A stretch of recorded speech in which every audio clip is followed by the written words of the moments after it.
At some point, I realized that applying business principle to my personal life is absolutely magical. Being able to really cut through the bullshit and not being held back by emotions. And now we have a framework for individuals where you run your life like a business, because I believe if you have these maps in your life, it's easier to make decisions out of love and not out of fear. Once your team scales above like 20 people, you really need that North Star, like, hey, that's the hill we want to conquer. Money is a side effect of providing value. Just like figure out how you can provide massive value to lots of people, and money will follow. That's the game. And if you want to win at the game, then...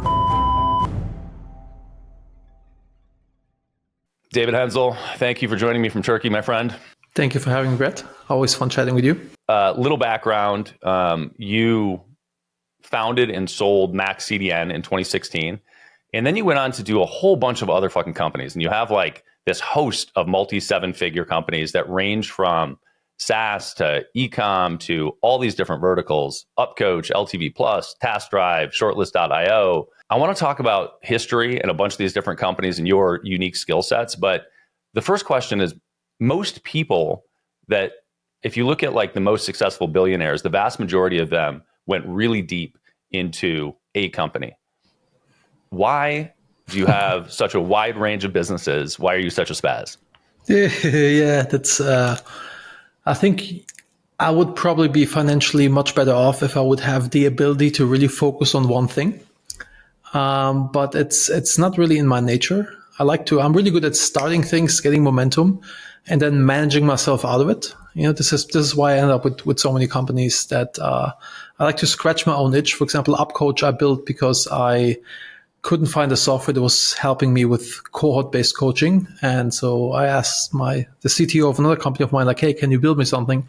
And one thing led to another. And then I showed it to Todd Herman. And he's like, oh, dude, this solves 80% of our business problems. Can I invest and be your business partner in this? And this is how another one was created. And I'm working really hard to only focus on love, not fear. Or like actually shoehorning all my enterprises under love, not fear, so it's always in line with that. But yeah, it's a struggle. Before we started, you were talking about just the importance of alignment right now and everything you're doing being aligned with love, not fear. That's like a huge theme in my life, is trying to make sure that things are all working together. And I hate the idea of balance, because I hate the idea of I think of that like I'm leaving one area to do another and then toggling back and forth. Tug of war. Yeah, it is. And I have felt that way throughout my life in so many different areas, where like I want to go do an adventure, but then I'm out doing an adventure, like a physical adventure. And then I'm like, shit, I need to get back to the business. And then I'm in the business and I'm like, I need to go do an adventure. And so figuring out that alignment has been significant. Do you feel like there is alignment through the different industries and verticals of the companies that you have? I'm getting better at it. At some point I realized that applying business principle to my personal life is absolutely magical. By defining roles and responsibilities with my wife, took away 80% of the friction we had in our relationship. And I thought, wow, if this works so well, maybe we take other stuff like having family core values, having a mission and vision, having regular meetings, shared calendars and all the stuff we do in business and in our private lives. And then I started applying this to my personal life. So I have a vision and mission for myself, mind, body, spirit, a vision and mission for my family, how I want to show up their family and community, and then for me as the entrepreneur or my professional life. And this really helped me to focus and say no to things, and like not giving into FOMO and shiny object syndrome and all that stuff. Because I feel it's one of the biggest issues that we have these days. Because, a few hundred years ago, I would have been born in some village and I would have been a farmer or a blacksmith. And then, of course, because my father was a blacksmith, and then there were like 3 women my age and I would have married one of them, and that's that. But today there's like unlimited possibilities, and I think we're not made for handling so much complexity. And so the world became uber complex, and having this clarity of mission, vision, and values helps me to say no to things, and by saying no to certain things, saying yes to others, right? Yeah, I think that I very much am a believer that a shitty framework is often better than no framework. And to that end, I actually think religion is one of the worst things on the planet. But I also think, religion has caused more damage than almost anything else on the planet for sure. Also, I think that it serves as a moral framework for people to live by, and it's a very helpful mechanism. But again, a shitty framework is better than no framework. I think it's the framework is not the shitty part. It's like that people using it for their own advantage makes it shitty, you know? So it's not, you know, not the gun is a problem, but the person who shoots the gun at somebody else. Yes. You know what I mean? So I think this is more how I see that the big problem with that. Well, so you have all these companies, and correct me if I'm wrong, but well, actually, you don't have to, because I hang out with you all the time, and I feel like you don't do shit ever. So that leads me to believe that the companies are actually running on their own to a great extent. How do you get yourself out of the business? And more specifically, what is sort of the dollar amount or structure? Like, what does the company look like when you feel like, hey, I can pull myself out of this? I like to be involved in the starting process by kind of setting up the vision of the company and the mission and kind of like all the SOPs and kind of like making the thing work. And I love Dan Martell's thing where you kind of take your task list and you look at the task and you write like, this is give me energy, take energy from me. And this is a $10 an hour, $100 an hour, $1,000 an hour, $10,000 an hour task. And as soon as possible, I remove the lower cost tasks and just like outsource it to people. We also hire, you know, I have a recruiting business and a BPO, so we hire a lot overseas and, you know, finding great people at reasonable prices. This always helps. Can you explain BPO for people? Business process outsourcing. We provide mainly managed customer support for SaaS businesses, for e-commerce businesses, and for tech businesses. We have like 500 plus people in this business. Yeah, so I think this is kind of like the idea of like managing myself out of it. Always, as soon as the business can afford it, replace one function that I'm part of with somebody that can cover that. Yeah, ideally hiring people that are much better than me at this area and letting them just run wild and just be a sounding board or a coach for them. Is there a point where you feel like can you identify the metrics or the structure that make you feel comfortable where you can say, actually, I only need to work on this an hour a week, or I only need to check in with the key players? What has to be present for you to feel like the business is going to run and grow without you? I mean, profitability is like, you know, an easy one, you know, if it's growing and throwing off cash. And but actually I have a pretty high tolerance of trusting people and delegating and like, you know, allowing people to make mistakes. Because also reason why I have so many businesses, I like to make people that are like financially independent and kind of like building them a business. And, you know, for example, I just launched a snack brand in Germany with my brother-in-law's kids, and I, you know, gave them some money and I mentored them along the way of doing this. So it's not only, you know, I'm not like in it for the Benjamins, like, you know, kind of doing it. Money is a side effect of providing value. And so yeah, if this makes sense, you know, I'm not like super bean counting. This has to make crazy amounts of money. You know, it's also what I enjoy doing to some degree. Was it always that way? I mean, it's easy to say when you have a bunch of money. It's easy to refocus and be like, for sure. Yes. You know. No. I was like definitely super hustle with my ecom business, with my support business in Germany, and then with MaxCDN, I was like super grind, super hustle. And my wife went through breast cancer. Knock on wood, she's doing good. But this was a big wake-up moment where I envisioned myself on my deathbed, looking back at my life, thinking, did I really do what I was supposed to do? Did I have the impact that I want to have? And, you know, before I was just like, I mean, just chasing Benjamins. But this, I realized like what really matters to me, you know, and I want to have impact and I want to kind of, I guess, leave a mark in the world. And so this is definitely when this changed. And also to your point, I guess Maslow's hierarchy of needs, once the bottom pieces are filled, it's easier to go for self-actualization and do things that you're actually passionate about. Makes it much easier. I'm not sure if I would have the balls to do the stuff that I'm doing right now with if I'm not having financial security. But I still would not do things that are against my values. You know, I'd rather be struggling a little bit versus like doing things that are against my values. For new entrepreneurs that are, let's say, you know, for a 25-year-old entrepreneur getting started, do you think they should focus on being financially focused or trying to find this passionate thing that pulls them? Ideally finding a middle ground, something that you actually care about, something that you're passionate about, because like it's going to be tough. Building a business is really tough. And if your only motivation is money and you don't like what you're doing, I think it's going to be really hard when you hit the rough patches to get through them. So ideally finding something that you actually like as well. It makes it much easier. And there's this, Jim Carrey gave a great commencement speech where he said his father became an accountant because it's a safe and secure job. And then he actually got fired and got laid off, and then they really financially struggled. Even though the father would have wanted to become an actor or a comedian. And his message was, you can also fail at something you do not like doing.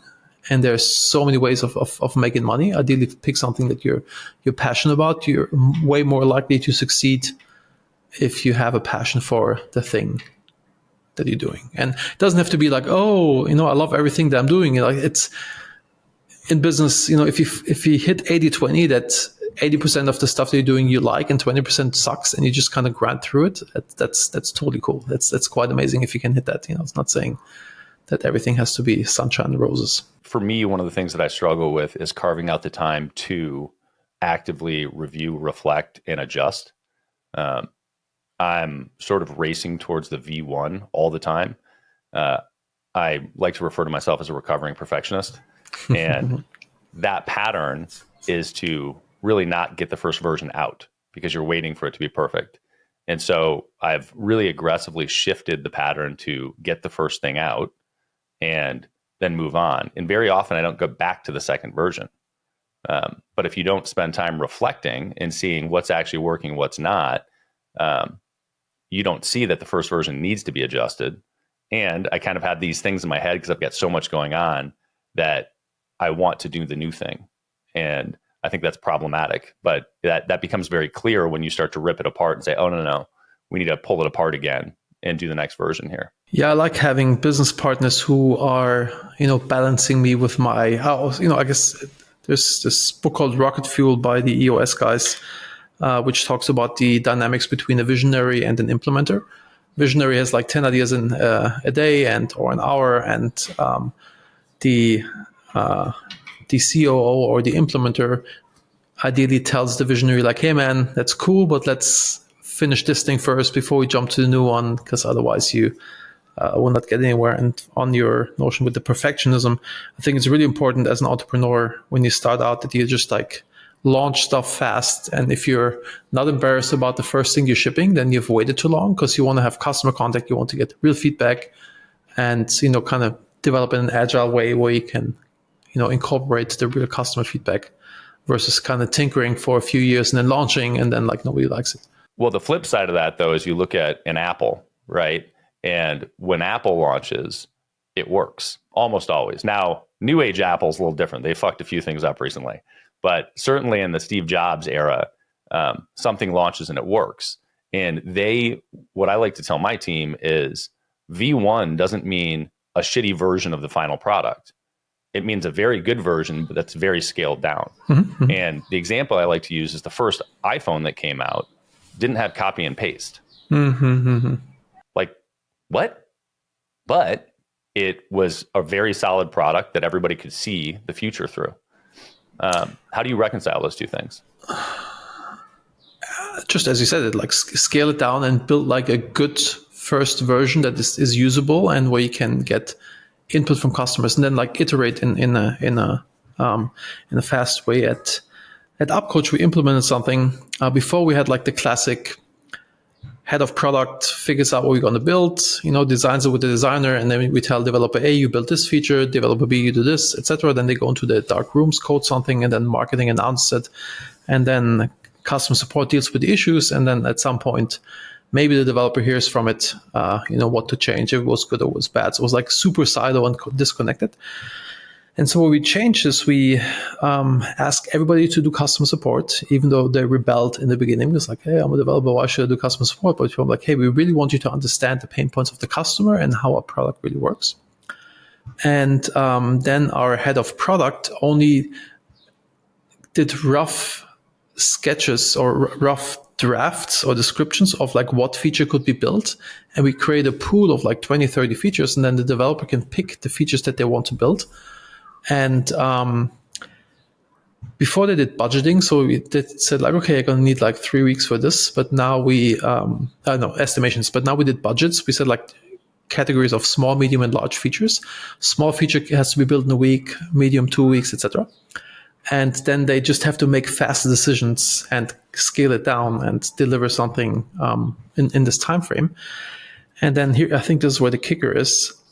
We ask the developer to announce it in our user community. So the developer can say like, hey guys, I built this, and show it off, and then get the praise for it and kind of really being seen for what they have created. And before they were just like a small wheel in the machine, but now they really see the impact that they're having.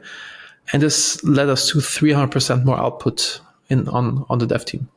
Because people work on the things they want to work on. They are autonomous. They can make their own decisions, and they get the praise or the direct feedback of like, oh, why didn't you do it that way? And then like it's more a connection with the customer and the product, versus like being shielded behind your wall. And, and if you have to walk out and present something, you put more tender love and care into it versus like if I built something like, yeah, Brad, go present that thing. It seems like all of those things need to be present for that system to work, right? If they don't have exposure to the customer, the right things probably aren't going to end up on that board of possible features, right? And if they don't have to present it, and if you don't give the feedback, you're not going to get the quality product out, and you're not going to incentivize appropriately. So I was trying to, like, as you were talking about that and you said 300% more output, I was thinking, How which lever was it? Yeah, well, of course, right? But I was thinking, which specific lever was it that actually did that? I think one thing is like the budgeting. So they have to make faster decisions. They also have to know the product really well. It's a combination of all these things. But I think in general, if people can, they're not like a small wheel in the machine. It's like, hey, Brad, take this thing and carry it from here to there. And then when you're done, come back to me. Nobody wants to do stuff like this. You want to kind of bring in all your talents, and all your mental faculties versus, just being the small wheel in the machine. I think this thing makes a huge impact of people being more excited and bought into what they're building, because it's at the end of the day, it's their idea, it's how they create something versus just being like a little lemming in the machine. And then comes in again, like, trusting people to make mistakes, allowing people to make mistakes, and kind of like, having this abundance versus scarcity mindset of like, hey, it's going to work out, good stuff can happen. Okay, let me jump to current time. It's May 6, 2025, while we're recording right now. We're, on the initial up curve of the infancy of AI. But one of the things that it's gotten very good at very quickly is code. Where does AI fit into so you have a development team, you've built a bunch of software products. How much of the code that's written today is AI, and how has it changed how you've run the software companies? Output definitely went up. Before you always had like the 10x developer, somebody's like much faster than others. And the team actually shrunk a little bit, but we have more output. It's quite fascinating what's possible. And I've personally been playing with Replit and like Lovable and like all these tools out there, and it's really mind blowing what's coming. It's not really fully there yet. I don't think you can have like really shippable products with this, but it's quite crazy what is possible these days with AI. Yeah, Replit is, for anybody that doesn't know, Replit is a AI platform specifically for making code. But one of the unique things about it is that it will actually deploy the code for you. So AI tools in general are helpful if you are a developer to write code. But if you don't know how to diagnose the code, debug it, and or deploy it, like if you don't know how to actually take the code and put it somewhere to make it run software, to turn it into software, you can't do anything. And Replit actually facilitates that whole process for you, which is pretty cool. Plus, you just talk to it like, hey, build this. And it's like, hey, see if this works the way you want it to. I'm like, oh, no, please change that. So it's like, yeah, it's quite crazy where things are going. It is. It's the whole vibe coding era. So on a personal level, what is the worst part about being a robot? You're talking about me being German? I'm actually talking about you being dead inside. Yeah. So there's a label for this. So you have, what's it called? It's called aphantasia. Aphantasia. So explain aphantasia for people, because I find this fascinating from an entrepreneur perspective. And I have, on more than dozens of occasions, been critiqued for being a robot. So what is aphantasia? So aphantasia is a condition that I found out that I have like 4 years ago, 3-4 years ago. And it's the inability to create mental images. So when I close my eyes and I think of an apple or my daughter's face, I see nothing. Basically, in my head, it's always black. And another side effect is I can't reproduce images in my head, but I also can't reproduce sounds, tastes, smells, or emotions. So I can have them in the moment, but I cannot reproduce them, which also has a side effect of SDAM, which stands for severely deficient autobiographical memory, because memories are sounds, tastes, smells, pictures, and emotions. And so, yeah, this leads to me being like, if this is the emotional spectrum, I kind of like exist here. You know, I'm never really depressed, or never really like super happy. You know, I have like I feel less emotions, I guess, which allows me to make very rational decisions. That sounds delightful to me. And I'm pretty good at that too. But I definitely have sound, taste, feel, etc. that reproduce in my head all the time, and often in fucking annoying loops that I can't get rid of. What is the worst part about it for you? What's the downside to it? I think, like, to me, the upside seems really clear, which is pragmatic, structured decision making. That is, and I do not have the entrepreneurial roller coaster like, yay, fuck, yay. It doesn't exist. And I guess also in life, you know, it makes it much easier. When our father passed away when I was 12, it took me an afternoon to get over it. Like, I just like told myself, it's nobody's fault. It's nothing I can do. It is what it is. I can't change it. And so I guess like I've been super stoic by design. And my brother, on the other hand, is like very emotional and very hypervisual, and he's still suffering from this like 30 years plus later. So I think this is like definitely the benefits of being able to really cut through the bullshit and not being held back by emotions in that sense. I feel emotions, but it's just like it's never taken me over in a sense. Downside of this is, for example, in relationships, when my wife went through breast cancer and she had to go to radiotherapy, I didn't go with her because, like, in my logical mind, there's like no benefit of me being there. Like, emotional support, like, like it didn't compute. You know, I would have like cut off a finger or an arm if this would have helped her, you know, like without blinking. But I didn't get that, and so she shared this with me, I don't know, a year or so ago, and it was like big aha moment, like how tough this was for her. Also, after finding out that I have aphantasia, he's like, "Oh my God, so many things make sense now." You know, because I always knew I'm different somehow, and but now it's kind of things make sense. You know, so I think that on the social level, it can be challenging, or like I can't feel empathy. I have logical empathy. I really care about people, and I like helping people. But if you tell me something horrible that happened to you, you know, before I still like smile at you and think like, "Oh, how can I help him?" You know, versus like not having like "Oh, I'm so sorry." Like I didn't have this. Now I kind of fake it to some degree, not to make people feel uncomfortable that I don't care. So yeah, I think this was definitely a deficit for many years.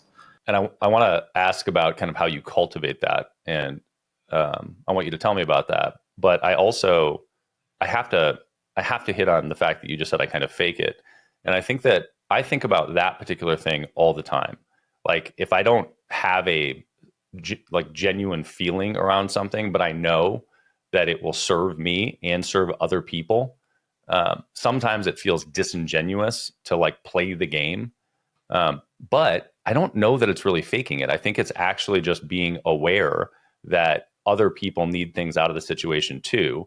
And the pragmatic path to the outcome that's going to make people happiest and create the best win is to do this thing, even if I don't like it. I mean, it's not that I don't like it. It didn't come to me naturally, but I know that people will feel bad if I'm not doing it. You know, I had like a business partner that was like pouring out his heart because he was struggling. It was like 10, 15 years ago.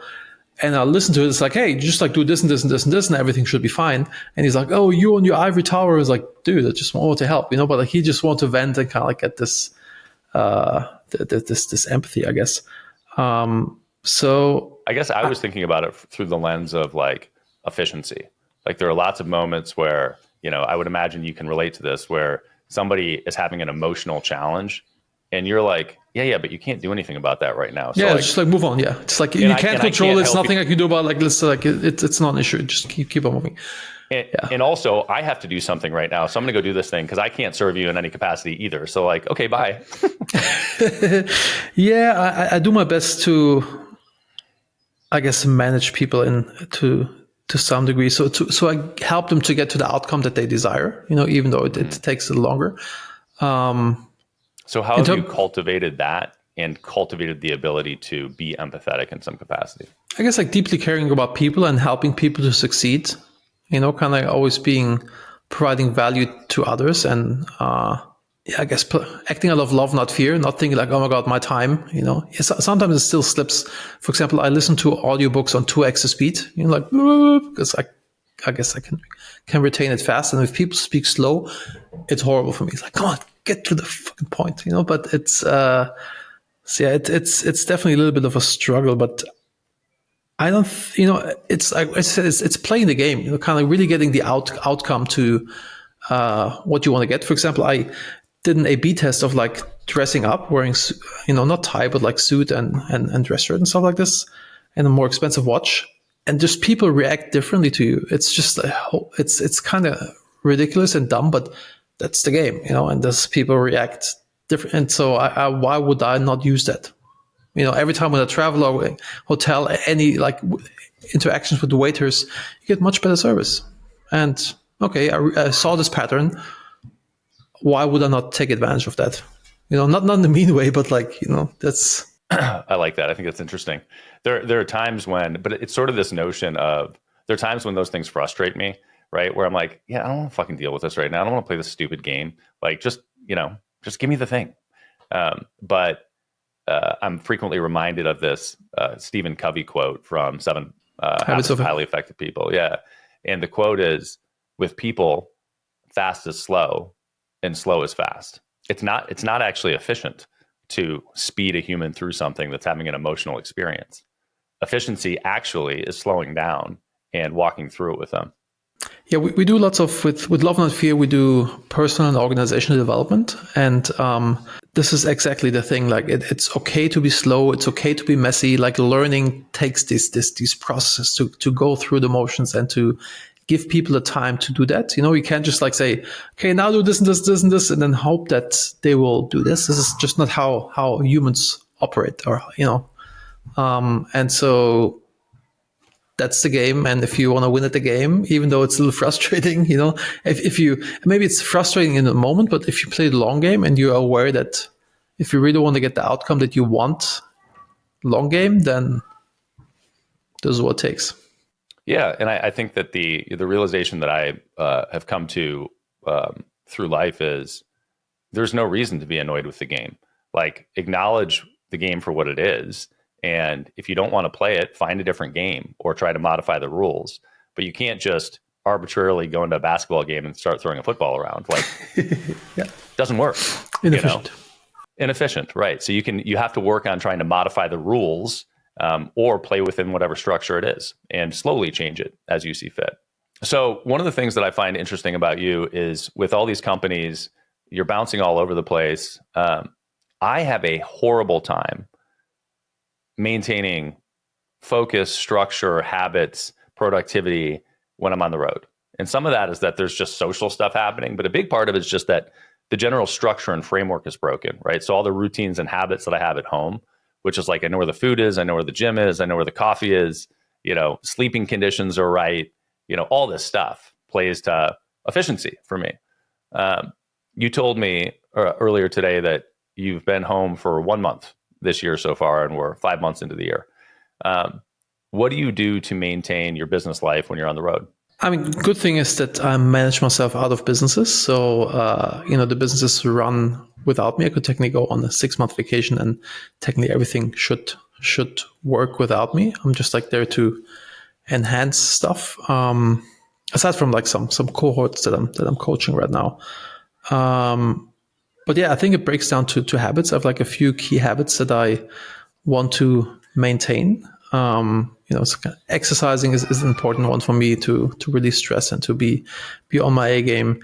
Eating right is definitely a struggle on the road. Like this is something, especially with social occasions, and kind of I'm vegan and I like to stay away from carbs to some degree. And like on the road, it's like often impossible. So I end up eating pizza and pasta from time to time. So this is definitely a struggle.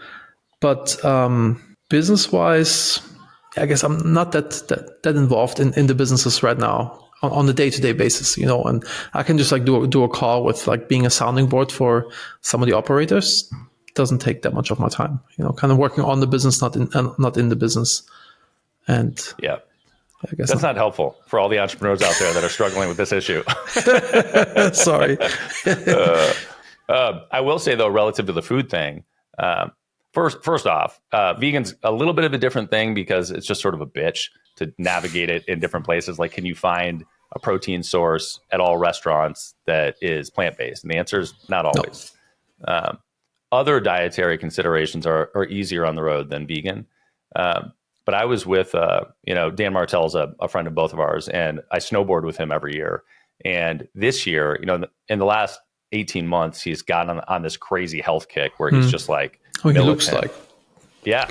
He's, and most of that is, there's this adage that abs are made in the kitchen, not the gym.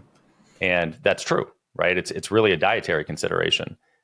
So he's dialed in his, macros functionally. Yeah. But now he has a chef food prep and he just travels with prepped meals. And it's an extra bag or something, or maybe you have an assistant that, runs around behind you with it. But certainly prepping is there. So like, I guess part of the reason that I wanted to hit on that is because you've automated yourself out of, you've set up systems and structures in all these other areas for your businesses to run. What's the barrier to that on the road? I guess caring. I don't care. I do not care about it that much. It's not that important for me to have abs or whatever. I like to exercise. I like to be fit, but I'm together with my wife since we're 18. So I guess I don't have the crazy desire to. I don't want to be out of shape. I guess it's also how you do one thing is how you do everything. But I'm not obsessed in this regard. I like the narrative of how you do one thing is how you do everything. But again, it goes back to a framework, right? As a framework, I think it's a very helpful lens to see the world. And, I also enjoy sharing unique meals and experiences with people. And so I trade that off from, in my younger years, I was super militant about food. And now I trade that to sort of lean into new experiences with the people I'm with. Yeah, kind of what matters. What are your values? In the Love and Fear Self-Leadership course, we help people to figure out their personal mission, vision, and values and goals and habits, kind of like, like an operating system for your life. And somebody had like one of his number one core value was health.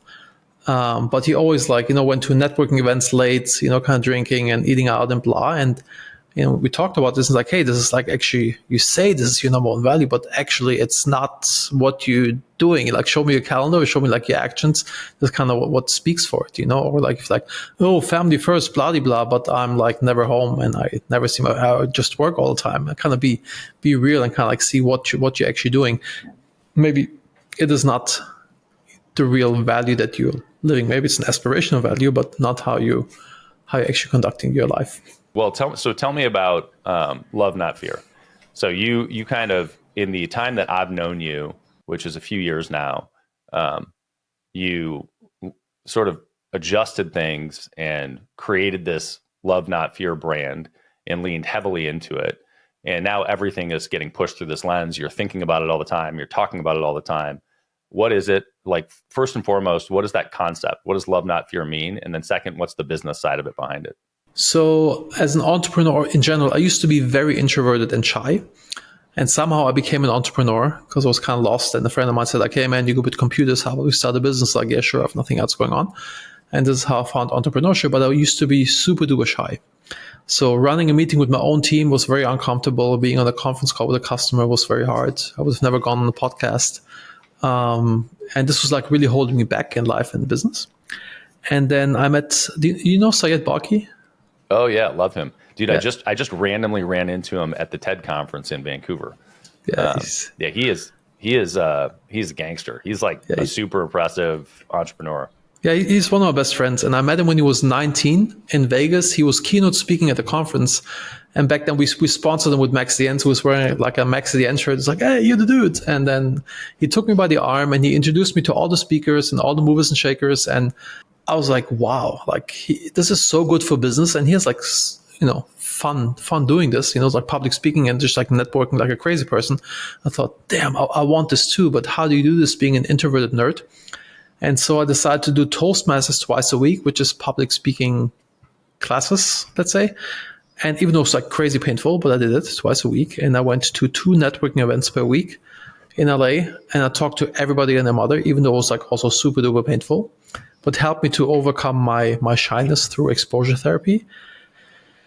But then the real switch happened when my yoga teacher told me that every decision in life you either make out of love or out of fear. This was like mind-blowing to me because I always operate out of fear. When being on stage speaking, I always thought about me, thinking, do they think what I'm saying is stupid? Do they think I look weird? Do they think I have a weird accent? Will I fall on my face? Will I be embarrassed? Whatever.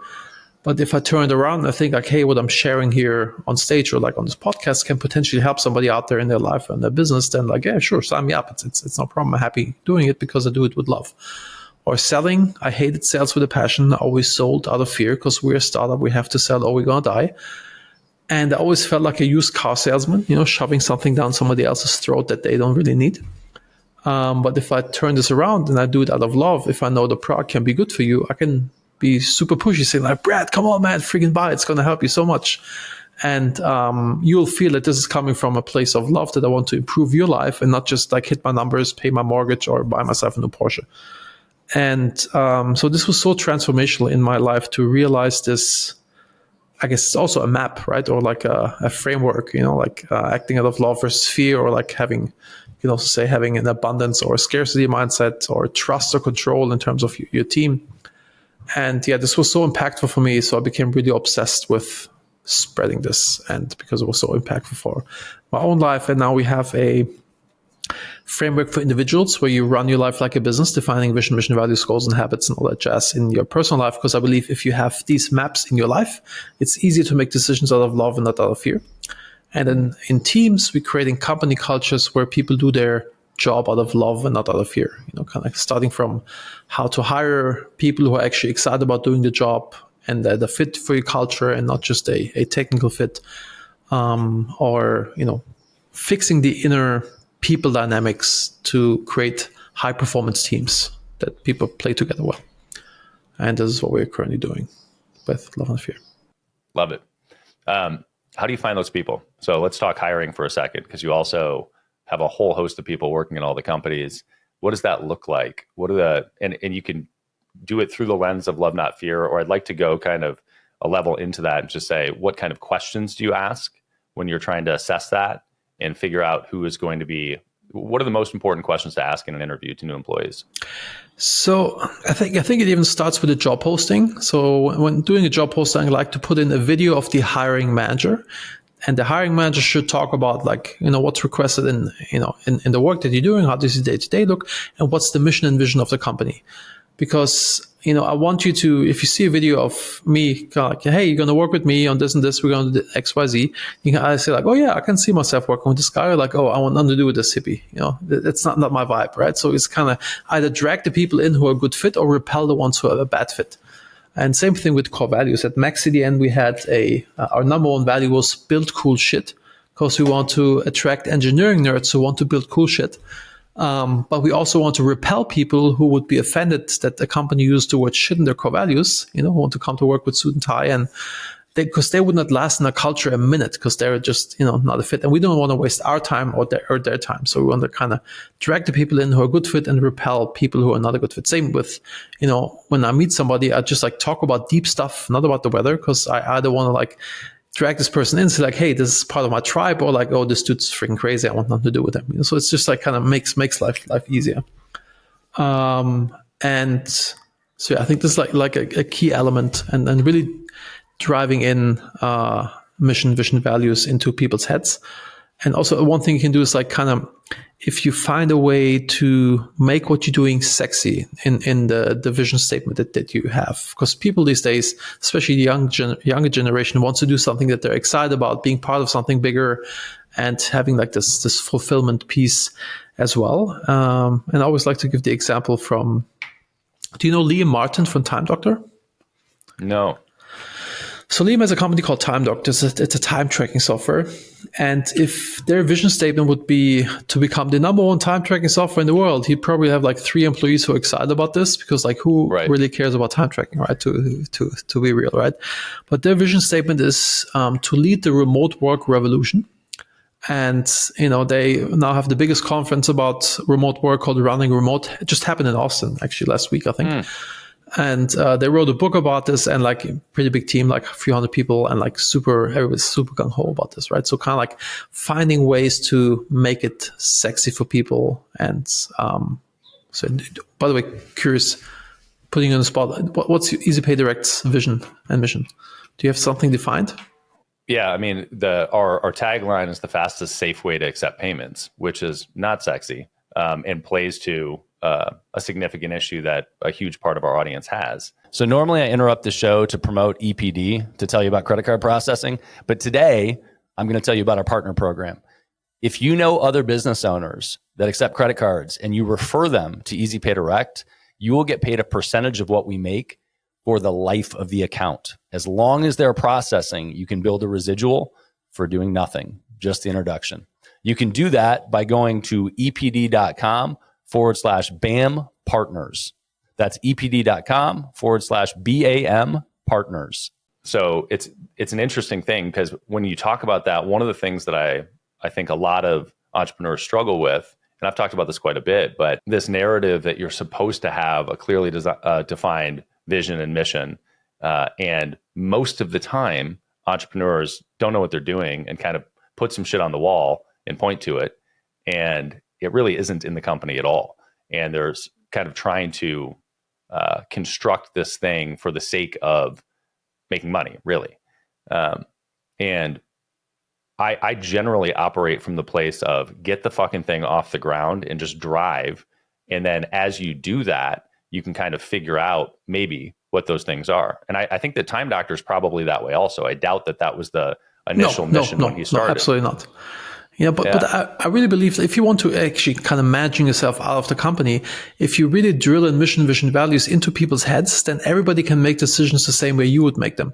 So in the onboarding, we tell people about our core values, and we tell core value stories, how somebody really lived up to these values so they can make decisions the same way that we would make them.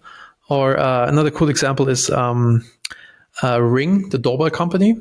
The founder Jamie is I know from back in the LA days, and I talked to his head of engineering. I was in Kiev, that like 500 people office there, and I talked to his head engineering about the power of vision and mission statements.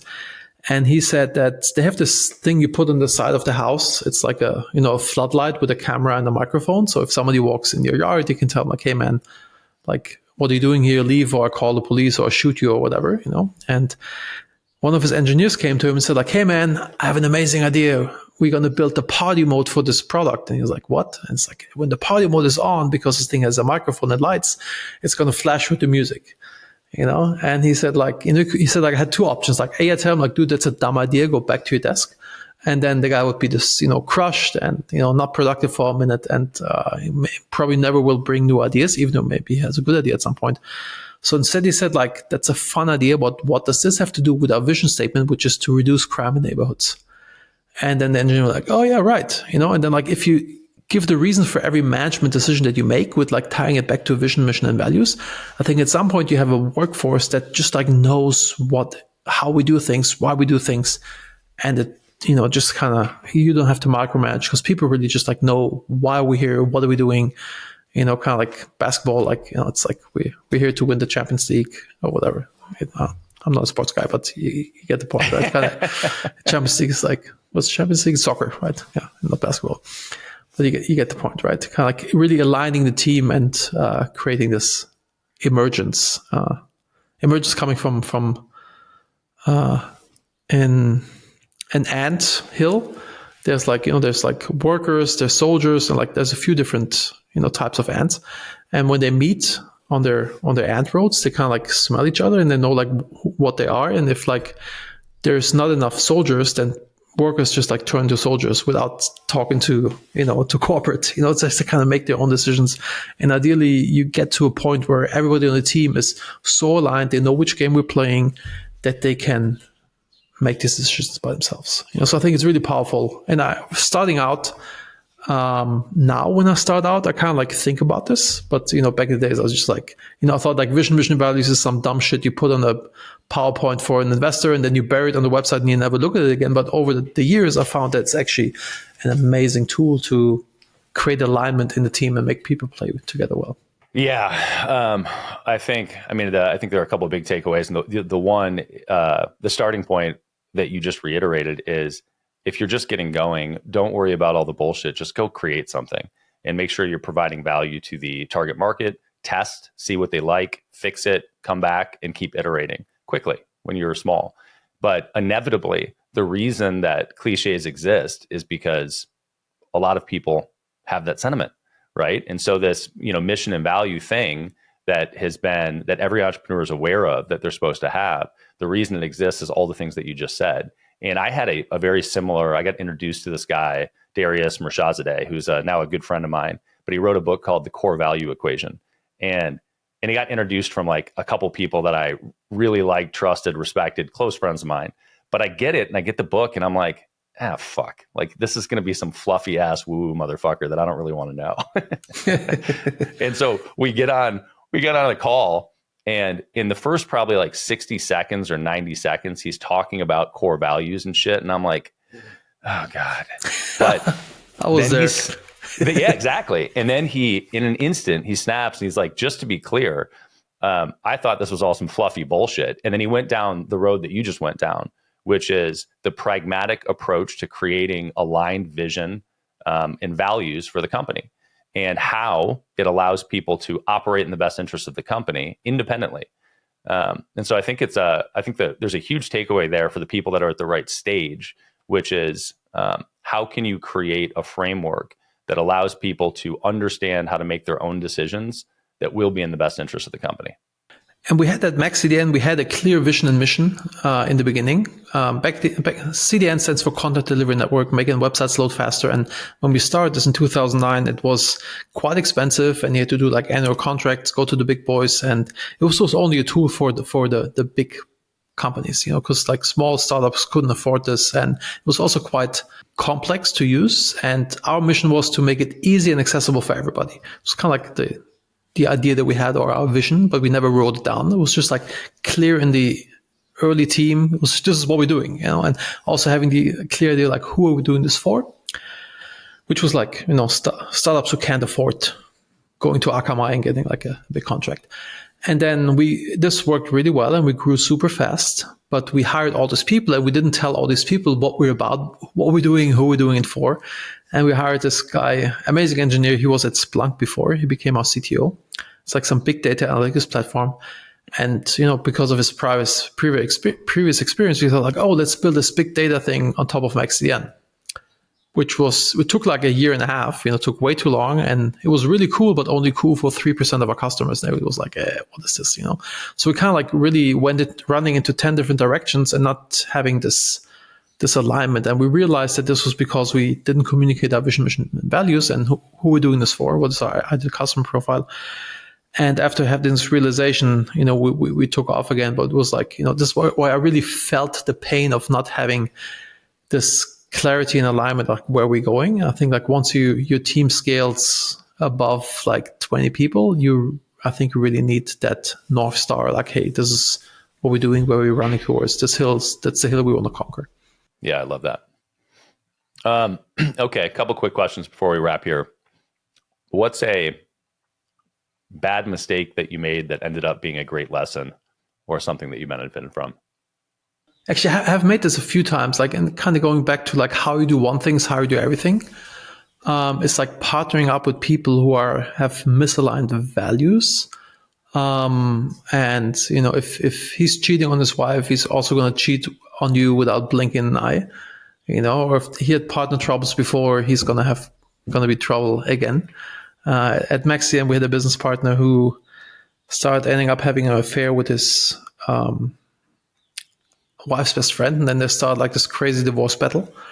And he ended up taking money from the company, and we kicked him out. It was like quite crazy.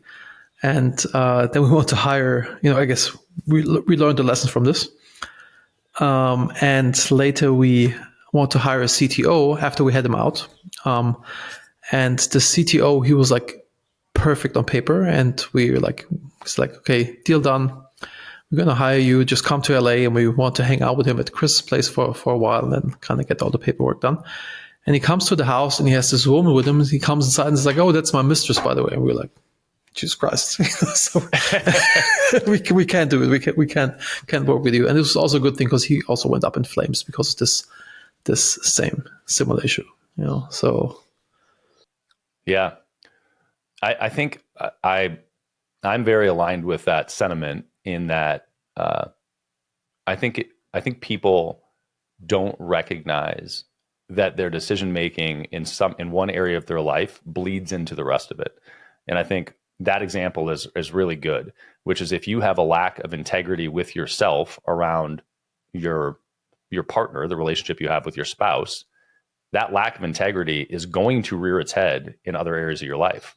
Or if you're extremely overweight, have a substance abuse issue, etc., kind of it's all like if you don't have the act together in one area of your life, it's going to reflect on the other areas of your life. It's just how you do one thing is how you do everything. Like even if your closet is in order or not, it's kind of like or your desk is in order or not. It's all a reflection. What advice do you have for a 25-year-old entrepreneur starting out today?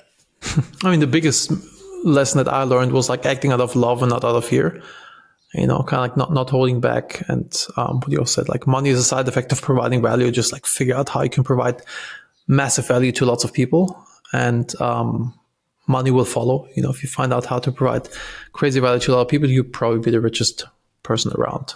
That's the move. And find something that you're passionate about, that you actually care about. Because this gives you an unfair advantage if you really like, the field. For example, I had the CEO of TaskDrive, Tim. He is such an AI nerd, and I really saw his passion. He knows everything. He reads everything. Like he just waits for every new release, and it's crazy how much he's into AI. And I feel like, hey, it's a waste of your talent and life that you run TaskDrive. Let's start a new business that is only about AI. It's called AI Operator, and he's crushing. He was like mediocre at TaskDrive, but now he's crushing. He signed Google, and he's explaining Google Teams how to use Gemini properly. It's really wild. So yeah, definitely find something that you're passionate about. This gives you an unfair advantage. And I was also like, if you're not excited about the thing that we're doing, I don't want to hire you because you will not be an A player. And an A players want to play with A players because, if we play basketball and you're on your phone and we lose because that, it's people leave. They want to be on a winning team. David Henzel, where do you want to point people? Where should people find out more about you? Check out lovenotfear.com. And if you want to connect with me on LinkedIn, always happy to nerd out about personal development, organization development. And if you tell me that you heard me on Brad's podcast, then I'll definitely connect with you because I get a lot of spam that I just do. Love it, man. Thank you so much for the time. I look forward to seeing you in Austin sometime soon. Thank you, man. Also, visit me in Turkey. We have like this retreats in the year. We have lots of space. Just always, as long as I'm home, which is not that often lately, but you always have a place to stay. Just come by. I love it, man. Until next time. Thanks for checking out this episode of Beyond a Million. If you liked the podcast, you should probably click the bell and subscribe, and maybe leave a comment below. That helps other people find us and keeps this flywheel going. And the more people that find us, the better guests that we can get on the show. So if you could take 30 seconds to do those things, it would be amazing.